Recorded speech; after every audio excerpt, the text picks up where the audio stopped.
साथियों, world heritage day पर आप सबको फिरोजपुर मंडल उत्तर रेलवे की तरफ से बहुत बहुत शुभकामनाएं और बधाइयाँ। साथियों, आज हम आपको फिरोजपुर मंडल के कांगड़ा वैली रेलवे के बारे में बताएंगे और कुछ वहाँ की सैर भी कराएंगे। तो आइए चलते हैं कांगड़ा वैली रेलवे।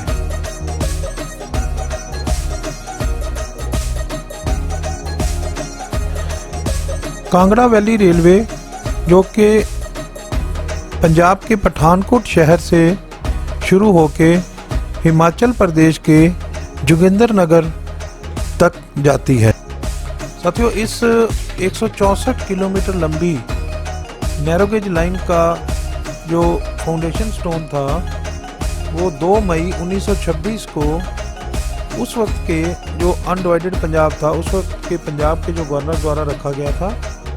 और ये लाइन 1 अप्रैल 1929 को बनके तैयार हो गई थी और ट्रैफिक के लिए खोल दी गई थी।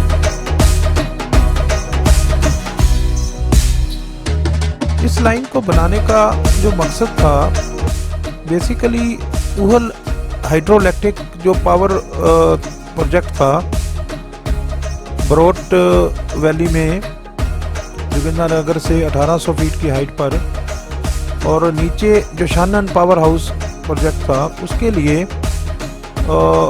हैवी मशीनरी को ट्रांसपोर्ट करने की ज़रूरत थी। तो तब कर्नल बैटी थे जो इस प्रोजेक्ट के इंजीनियर इन चीफ थे। उन्होंने प्रपोज किया कि पठानकोट से जोगिंद्रनगर तक एक रेलवे लाइन बिछाई जाए जो जिसके द्वारा हैवी मशीनरी को साइट तक लाया जा सके। तो इसी मकसद से और एक और जो अंग्रेज़ों का जो हिल रिजॉर्ट थे पालमपुर, डलहौजी, मैक्लोडगंज, तो उनको भी इसी लाइन के ज़रिए कनेक्ट किया गया था। और इसके अलावा हिंदू धार्मिक स्थल जो हैं, कांगड़ा देवी मंदिर, बज्रेश्वरी देवी मंदिर और बहुत से मंदिर हैं जो वो भी इसी लाइन के द्वारा कनेक्ट किए गए थे।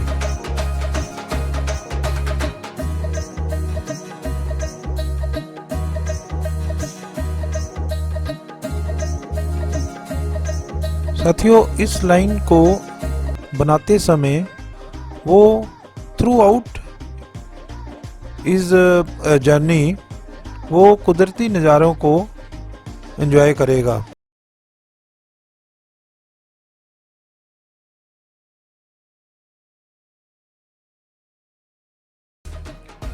साथियों,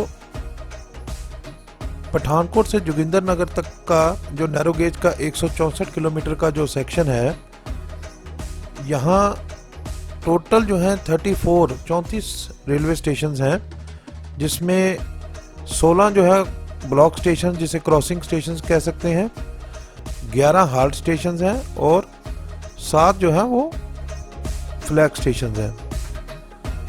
पठानकोट और डलहौजी रोड यहाँ तो स्टैंडर्ड 1 इंटरलॉकिंग है और नूरपुर से लेके जोगिंद्रनगर तक अंटायर सेक्शन जो है रूडिमेंट्री इंटरलॉकिंग सिस्टम है। साथियों, इस नैरो गेज लाइन बनाने का उद्देश्य था कि जो उहल हाइड्रोइलेक्ट्रिक प्रोजेक्ट था और शानन पावर हाउस था, उसके लिए जो हैवी मशीनरी को कैरी करके लेके जाना था ऊपर, तो उसके लिए रेलवे की ज़रूरत पड़ी। केवीआर सेक्शन पर सबसे इम्पोर्टेंट जो ब्रिज है वो है रियोन नाला ब्रिज, जो कि एक स्टील आर्च ब्रिज है। ये ब्रिज जो है इंडियन रेलवे का सबसे पहला arch bridge, steel arch bridge माना जाता है। और इसको फैब्रिकेशन जो इसका हुआ था वो कंपनी बॉम्बे की थी, ब्रैथवेटे एंड कंपनी, वहीं से इसकी फैब्रिकेशन हुई थी। और इसका जो स्पैन है वो 260 फीट है। साथियों, ब्रिज का जो फैब्रिकेटेड स्ट्रक्चर था उसको पठानकोट से साइट पर लाने के लिए सेंटिनल स्टीम वैगन्स का प्रयोग किया गया था, जो कि स्टीम पावर्ड रोड व्हीकल्स होते हैं, और इसके अलावा कुछ सामान बैलगाड़ियों पर भी लादकर साइड पर लाया गया था। ब्रिज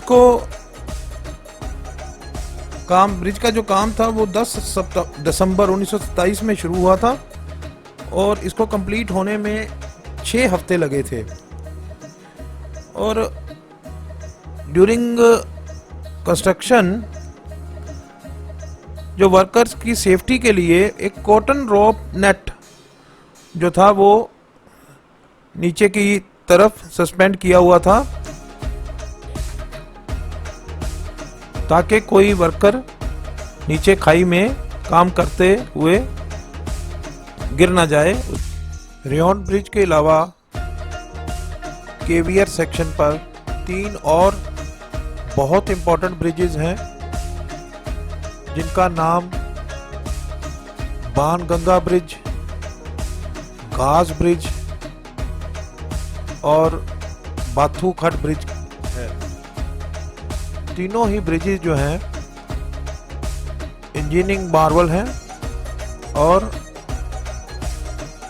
इतिहास में जो इनको बनाने में जो कठिनाइयों का सामना करना पड़ा उसका पूरा विवरण मिलता है। लेकिन रेलवे के जो इंजीनियर्स थे उन्होंने कभी हार नहीं मानी और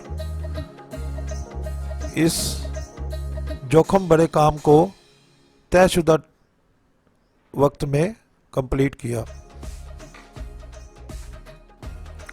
केवियर सेक्शन पर 2 टनल्स बनाई गई थी, जिसमें एक धुंधनी टनल है और दूसरी दौलतपुर टनल है।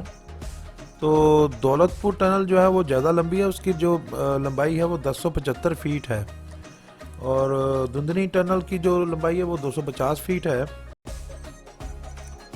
साथियों,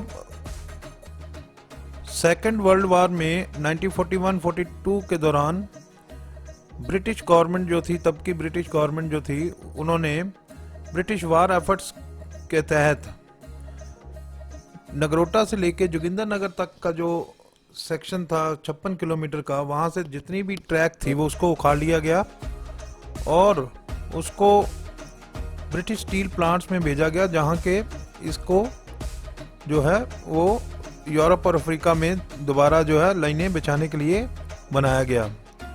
तो ये 12 साल तक यहाँ जो है ट्रैफिक रिस्टोर नहीं हो सका और अल्टीमेटली ये ट्रैक जो था नगरोटा से जोगिंदरनगर दोबारा बिछाया गया आफ्टर इंडिपेंडेंस और फाइनली 15 अप्रैल 1954 को तब के जो ट्रांसपोर्ट मिनिस्टर थे श्री लाल बहादुर शास्त्री जी, उन्होंने इसका दोबारा फिर उद्घाटन किया और ट्रैफिक को अप टू जोगिंदरनगर, पठानकोट से जोगिंदरनगर रिस्टोर किया।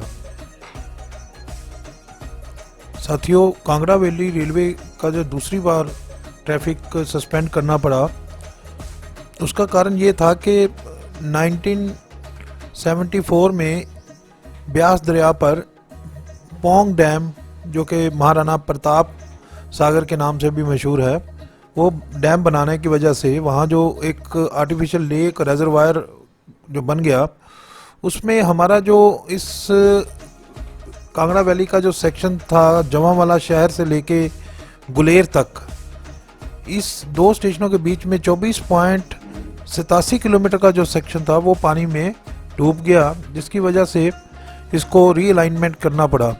तो रीअलाइनमेंट करने के बाद 76 में इसका दोबारा जो है